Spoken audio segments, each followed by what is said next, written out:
Hello, thank you for stopping by my YouTube channel. You are very welcome if you meant to land here, and you are very welcome if you've got here by accident. You've arrived at my YouTube channel, and it's Learn to Drive and Thrive with Paul Riley. That's me.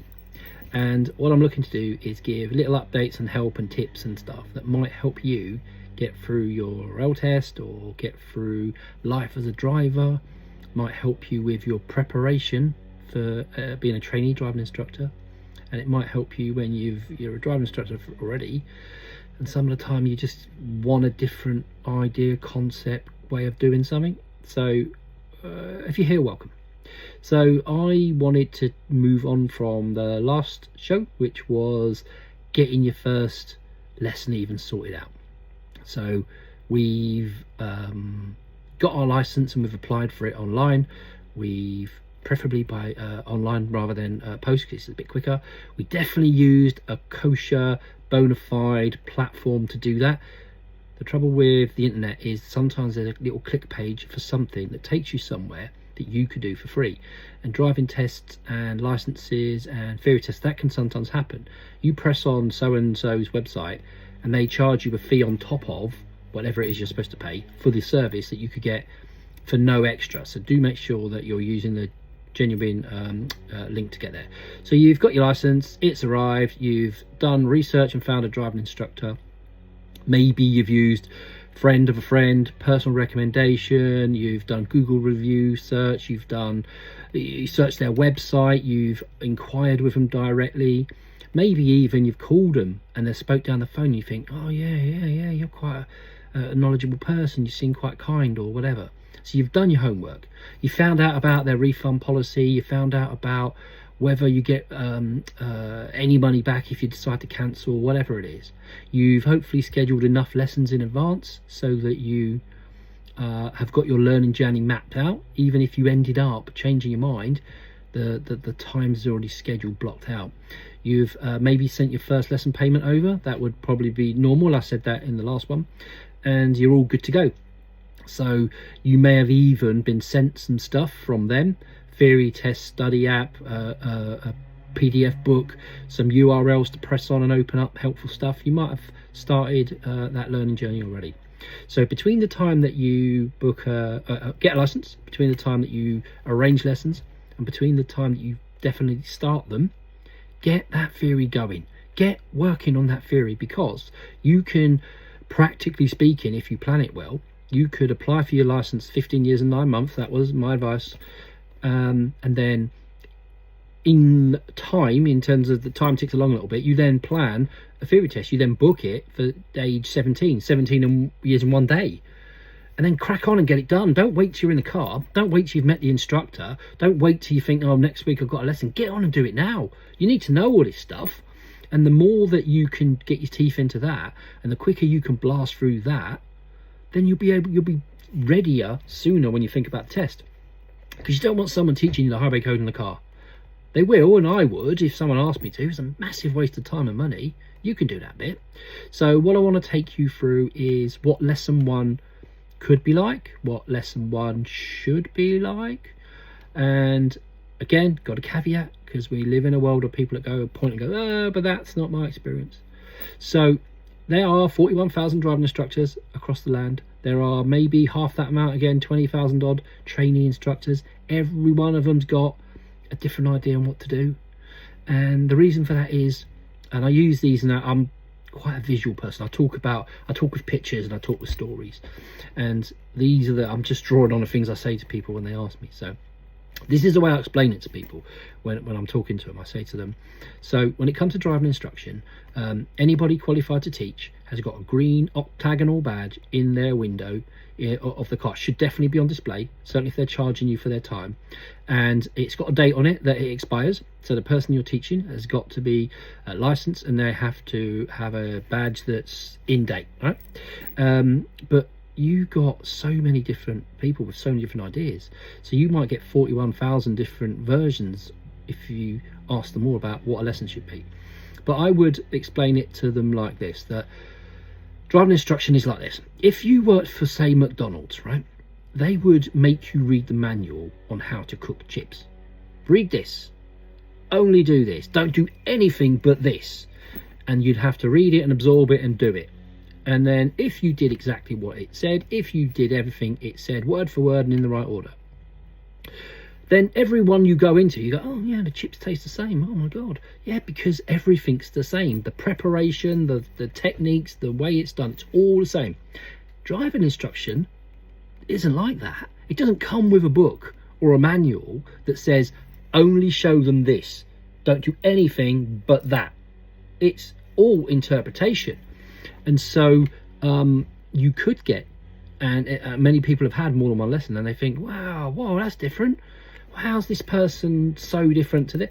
It's interpretation, it's their best belief. So what you're getting is my best belief on what works, my best belief on what gets success, my best belief on what puts people at ease, my best belief that lets people have their opportunity to demonstrate their uniqueness or their individuality, rather than always thinking that lesson one must be like this and we must do this and we must do this. There's some things you got to do, but some of the time if you structure it in the right way, you might go off on a completely different sort of tangent. So in terms of lesson one, so the person should have scheduled it. They should have let you know electronically by text message. Maybe they're using some sort of app that sends you reminders, because you want to still know when your sessions are and be reminded in time so that you can make sure you haven't double booked or whatever. So certainly, again, I can only talk about me, but you get a confirmation email, you get a confirmation WhatsApp, and then 7 days before, okay, hey, how are you? You got a lesson in a week, you're still on track, are you still feeling well? Have you paid? Have I checked your license? Is the start and the end address any different? I find those things helpful. And then 3 days before, I do the same thing.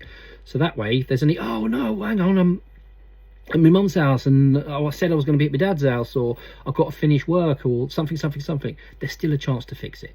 So they'll turn up at your house and they'll come out. Oh yeah, come out, and you meet them in the street maybe. Maybe they'll knock the door, maybe they'll phone you. Not everyone's the same. Can I see your license? I would ask to see the license. Look at it. I'd look at the date, I'd look at the entitlement, I'd look at whether it was coded on the back with 01. It's on the back on the right hand corner. There's an 01 code. That tells me that the person said to the DVLA they need glasses, because your eyesight's got to be the right standard, and sometimes they forget. I would establish how they were feeling. So some of the time it's lesson one, they might be really frightened, and if you don't pick that up early, then it could go downhill quite quickly, or they might not speak up, or they might not want to go through with it, might turn around, go back indoors. You don't want none of that. So you've got to, how are you feeling, find out where they are on a nervousness basis, find out what would they do in life if they were doing something new and they knew they were nervous already. So it's a lesson and it feels like a big deal, but what would you do if you were going to a prom, or going on a first date, or getting an interview, or going to get your results, something, and they can often tell you, I do this, I do that, I talk to myself, I hum, I meditate, I flick my rubber band on my wrists because it just, the soothing feeling of it just makes me calm. I do a breathing exercise, I sit quiet and I meditate. There could be 100 things they already do, and that might be key to how you're going to unlock today. You would check eyesight. So you have to read a number plate from about 20 odd meters in good daylight. And so I would say to them, which cars in this road aren't yours, or mum's or dad's, or anyone you know? Because the last thing you want to do is do a number plate check on a car that mum owns. Can they know the number plate? But they can't read a number plate, but they're memorizing it. Could be tricky. So 20 odd meters is give or take. If you put about 5 cars one after the other, you're standing at the back and you're reading the one at the front. So distance wise, that's roughly what it is. Cars are different lengths, but that's not a bad way to think about it. So you've talked to them, you've looked at their license, you've checked their eyesight, you've had a little discussion about how they're feeling, what nervousness they do or don't have. Some people don't, but it's worth asking. You've then maybe established what their needs are for any particular thing that's relevant and medical. So, oh yeah, I can only drive for half an hour and then I've got to go to the toilet. I mean, I have to go or I'll pee my pants. It's an extreme example, but it's possible. I have to stop every 45 minutes because I get cramp and I can't move my leg, or something like that. or I have to pull over and check a blood sugar because I've just got diabetes and I've told the DVLA and I'm only learning how to use this meter and I'm not very good at it. It's an example. So you establish any medical or any needs so that you can hopefully accommodate. Oh, I need to drive with the windows open because I get really hot. It could be anything. So you've done that. You've then done that. You've revisited nerves if you haven't already, and it would be a good idea to have some sort of scaling system. So it's open to interpretation, but a typical scaling system could be, oh my god, I'm really nervous. Okay, all right, so tell me about another time in life when you were really nervous. Oh, when I was Hamlet in a school play or something. And you go, well, how did that go? Well, yeah, I was really nervous, and then I stood out there and then it was fine. So okay, so it was the anticipation of the event, not the event itself, that made you nervous. Yeah.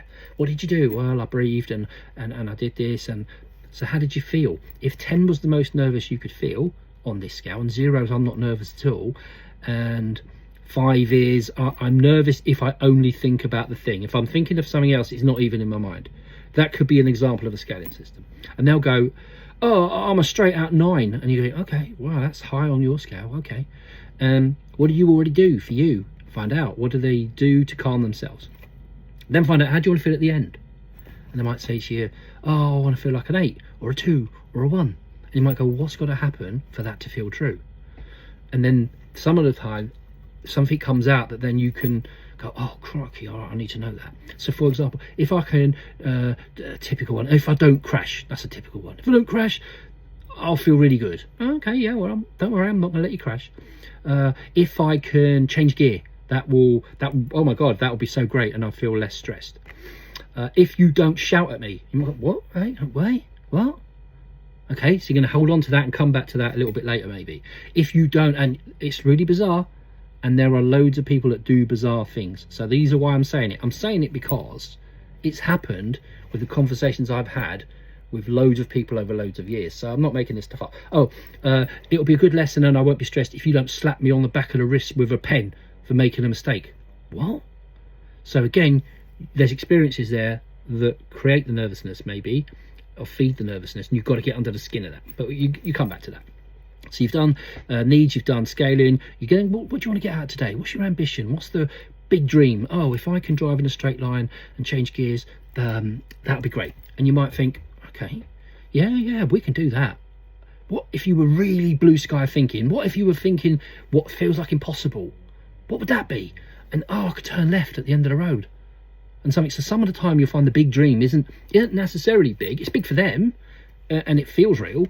But some of the time you might find that you could make the way you're going to set the lesson up. You could make it more ambitious. Equally though, with the whole expectations and needs thing, you might say, well, what's your ambition for today? Oh, I want to drive on a motorway. Well, hang on. Lesson 1, you've told me you've never driven anywhere. That's outside of ambitious. That's way past ambitious, and maybe we won't get to that. Maybe the motorway isn't anywhere near you. It isn't possible for that reason. But we love ambition, but it's got to be based in reality. And so some of the time, the person may not have that grounding to be able to do that. What does success look like, you might ask? And they'll tell you. They may tell you that success in terms of achievement looks like this. I can change gears, I can stop without stalling, I can use the indicators or whatever. And then what does success look like with stress and nerves and management? That's a different question. So if I don't feel like a 9, I feel like a 4, that's success to me. So there's 2 horses running in terms of what you're trying to get out of the day. I keep looking at my notes because I've written all these words down because I don't want to forget anything. Find out what they know. What do you already know? What have you done? What experience have you had? They might go, I drive around a field in Granddad's farm, and I just go in gear 1 and I go round and round and round. So you can start to make some assumptions are bad, but sometimes assumptions are good. If you make an assumption and miss something out and step over a process, that's not good. If you make an assumption and then you're more cautious and a bit more observant and more prepared, well, maybe that is good. So yeah, we go round and round, and in gear 1, so you start and in circles. All right, so that involves steering, and yeah, and then we have to stop so we don't crash into the cows or whatever. And like, oh, okay, so you've used the brakes. You can get a little feeling for what they might be capable of. because you want to see that minimum and then build on it, I suppose. So you're finding out what they've done. Oh, well, I've read all the highway code. I've watched every video, all the books you gave me. I've looked at all of it. I'm really confident that I would do okay with my theory test tomorrow. I studied it all, and I've got a theory test next week. That could be finding out some of what they've done or what they're about to do. There needs to be some sort of safety briefing, some sort of establishing what's going to happen. So you might say, I'm going to show you the core dials, buttons, and controls of the car. We don't need every dial, we don't need every button. We're not going to use it today, but the things that you need to make it stop, go, to tell the world we're turning, to be able to warn people that step in the road, you know, core controls. You take them through that, but you might ask them, show me, where do you think the horn is in this car, and why would you use it? If you had to wash the front window, how do you think you might do that? And a lot of the time, they already know, because they've actively studied it. And for example, again, they're saying, oh, look at me, I'm brilliant. But I knock up little videos of how the show and tell me's work in my car. And if they want it, I'll send it to them up front. So they've watched the video, oh, here's the hazard button, or here's the aircon button, or whatever. So they've got an idea how to do it. Some of the time, mum and dad's car is the same brand as yours, Ford, wherever. So they've seen it. But moreover, and people don't necessarily realise this, but when you ask a question, how long have you been learning to drive? They'll come out and go, I've been learning to drive, well, since this morning, because here you are, lesson 1. No, you've been learning to drive since you're about 3 or 4. When your brain takes in what you see other people doing, what they do and how they do it, it's sat in there, and you can draw on it. So they've often got an idea of how they're going to do stuff because they've seen it done, or they've watched it, or they've watched their friends or whatever. So you got that safety briefing. It's going to be something about, you know, you might say, for example, getting into car specifics, because they'll go, yeah, I know where the headlights are, but on Dad's car they're down here. So if they bring that up, then let them experiment with the controls.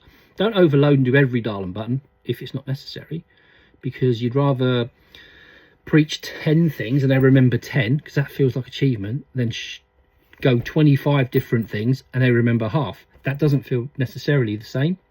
So be mindful about that. You might talk about what it is that the instructor's going to do and what it is that the learner's going to do. So you might say, today, if we get into any trouble, I will take charge and I will tell us what to do and what pedals to press and so on. I may even take the steering wheel, and then you might demonstrate by reaching over to the wheel and saying, look, I can only move the wheel like this. I can only move it this much.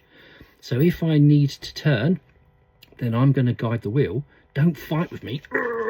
But equally, don't take your hands off and go, ooh, you do it. Because neither of that's good. That might be how you don't clip a parked car, go in a pothole or something. So they've got some idea that there's physical interference in a way to help them out. You might say, well, look, this is me pressing my brake pedal. Do you see my brake pedal? Do you see your clutch pedal? You might talk through those. You might say, if I need to, I'll reach over and I'll do the gears. And this is me doing the gears, but with my right hand. So they've got some idea that you can step in and help them. You've talked about, you know, roles and responsibilities. So at every occasion today, because it's lesson 1 and because you've told me you've done no driving at all, let's say that's true. You might say, I will tell you when it's time to move off.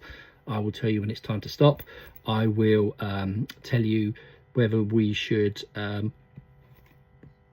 apply an indicator, whatever it might be. You may even, if there's time and if there's room, you might say, okay, if there's time and if there's, I will ask you, when should we indicate, when should we brake, to see if they've got a natural feeling for it already, because some of the time that it's in there, like I said, they've seen it done before.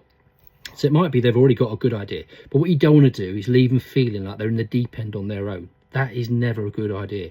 So as long as they feel supported, as long as they feel like you will catch them, then great. Even if for a nanosecond you're going to let them think when they haven't braked in time or whatever. You just, sometimes sometimes you've got to learn what not to do in order to do what needs to be done or what's safe. And if it's in a safe environment and controlled, you can make them think for a moment that they're going to perhaps be in the soup when really they're not. then it's just a way to sometimes absorb that there is consequences of getting something wrong. So you get them to show you perhaps anything they've done. So the training area should be sufficient. It should be suitable for their needs, and that might mean you have to be driven to a training area that's quite far away. So if you live in the middle of the countryside and it's 15 minutes to somewhere that's got left and right turns and road paint and whatever, and this is lesson 1, that might be what's got to happen. Now the travel time to the training area shouldn't be dead time. You can still use it to get the person to help you. What do you see? What would you do? What is the road paint telling us? What is the road sign telling us? How should we drive differently because of what we see or what the sign says we're going to experience next? What speed do you think I should do this turn at? When do you think I should indicate and such like? You can start to develop practice. You might just add questions, you know, to really probe thinking, you know, I am a road sign, I am a red triangle, and I've got this in the middle. What am I? That makes you think, rather than point at a sign and go, what's that? Because that's like a rote memory system. You go, oh, I record it because I've researched it and I remember it. Which isn't always I understand it. So that could be why. They could play the what do you see game, or the who can spot the road sign first game, or who's going to spot the speed limit change first, me or you. That can create a healthy little happy competition where they start thinking. You want to make sure that the subject you're going to work on is sort of agreed and it's realistic, and that's about all the steps that have gone before. You want to try and get the person doing something new. So in terms of by the end of the session, although it might have been I want to go and do left turns again because I did them with Grandad 2 weeks ago, and yeah, okay, do that, and they might go well. Try and chuck something new in so that there's that win feeling. Oh my god, I went backwards in a straight line if it's possible. Oh my god, I went to gear 3. Oh Christ, I've learned how to turn the indicators off by extending my fingers when I rotate the wheel. Therefore it isn't click click click click ticking for 5 minutes when I drive down the street. That's a new skill. So add in that extra if you can. When you've got through the session, some sort of a recap will take place. How did it go? How did you feel?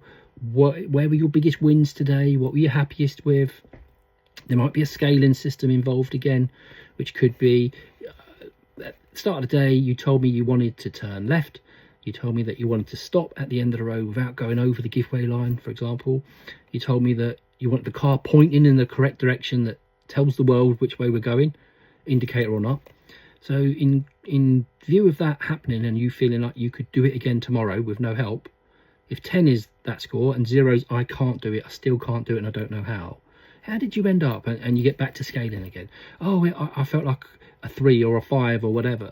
And the thing about scaling is it's what it means to them, not necessarily what it means to you. So you've got to be careful that you give them a range that feels like they can pinpoint what they mean when they say it. Get them doing something new, recap. What's the next steps? What should we do next? If we had another half hour, we're doing this tomorrow, what would we do next? And then often they'll reflect and say, oh, I should have looked at my mirrors more. So next time I'm going to only get told 5 times to check my mirrors instead of 50 times. I should have been gentler with the clutch when I try to drive off, and I stalled 18 times today. So tomorrow I want to stall 12. You know, it's small little wins. Not a complete eradication of the thing, because that's practice and time and effort and practice and review and all those things. But it's just finding an achievable, reachable little target that moves you one step further to where you want to get to. You may even get asked questions or ask the questions if you're the one teaching. What are you proudest of? What's your biggest win? And often it's the strangest thing. Oh, you know, you're thinking that they're going to tell you that they hit the giveaway line perfectly every time, which is a skill when you're lesson 1, for example. But they'll go, oh, I took the handbrake off. And you think, what? They go, yeah. When I use Grandad's car, I'm like this with 2 hands. I can't get the handbrake off. And then it freaks me out. And then I stall and da-da-da-da. Oh, right, okay. So it's the oddest things that feel like the biggest win. And on a good session, whether it's gone exactly like you want or it didn't go well at all, and it'll happen, it's really important that, certainly if you're the learner, that you feel as if the effort that you made and how hard you tried is the thing that's being rewarded and recognized, rather than the aim of today is only not to stall at all and anything else is unacceptable, and therefore 5 stalls is failure. Oh, what a terrible day that was. No one wants to leave feeling like that. You don't want to lie to someone and tell them something's brilliant when it isn't, because that creates false belief in ability and they might not want to work that problem again. But be honest and expect honesty from the person that's helping you. But it would be massively helpful if, I think, they recognised your effort, recognised how hard you tried, that you got over the fear, even that you went through the lesson. You've told them at the beginning, I'm 10 out of 10 nervous, oh my God, I'm so terrified. But you got through the session. And that's a win, because now you know you can get through the next one. And you know that even when you get that 9 out of 10 feeling that you got today, it didn't last long. It passed, it came, it went. All things, all things end. So you were brave enough to stick it out. You tried to take a deep breath and you held and or whatever it is. And then we got through it together. And then if we can do that, what else can we do next time? Sometimes you say, what are you going to say when you go through the front door?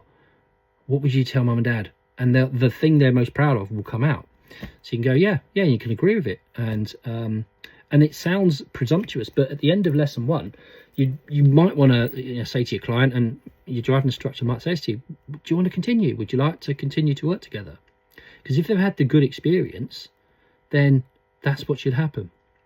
So lesson 1's mostly about get to know them, the person teaching you.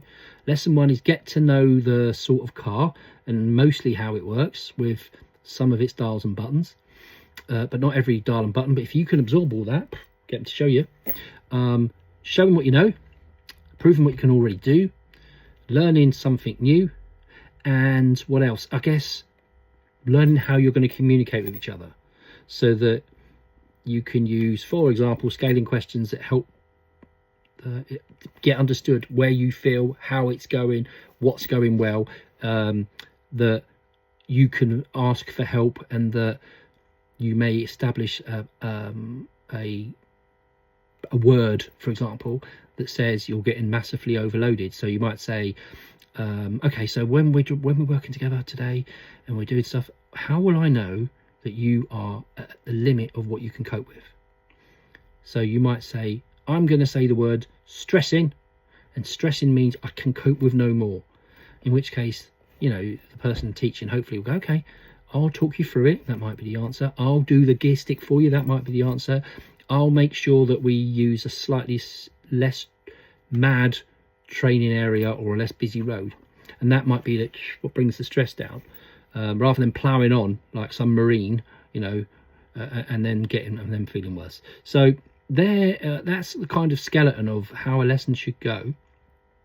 Back to the caveat. Not everyone will do a lesson this way. Not everybody thinks to do it in this way or thinks that there's any benefit in it. They'll just get out a booklet and go, we are doing this. I don't think that's the best way to do it.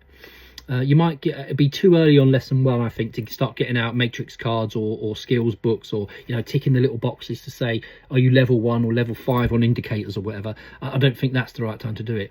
But being able to track your academic performance is going to be a thing that comes later. Some sort of app, some sort of workbook, some sort of this was my target and this is how I did. This is what I'll do different. This is what my wins were. This is why I could do some work. And next time, if I had my time over, these are the things I'll do different. So there's time and there's a place for that, but maybe not lesson 1. So yeah, I hope that's helpful.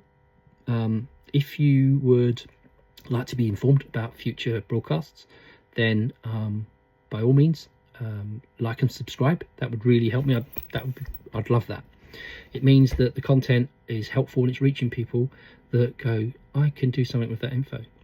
I'll put something in the show notes, so how you can reach me if you've got ideas and suggestions, things that you feel, oh yeah, this is good, these are the things I'd like to see. Put that in there and I'll do my very best to try and accommodate.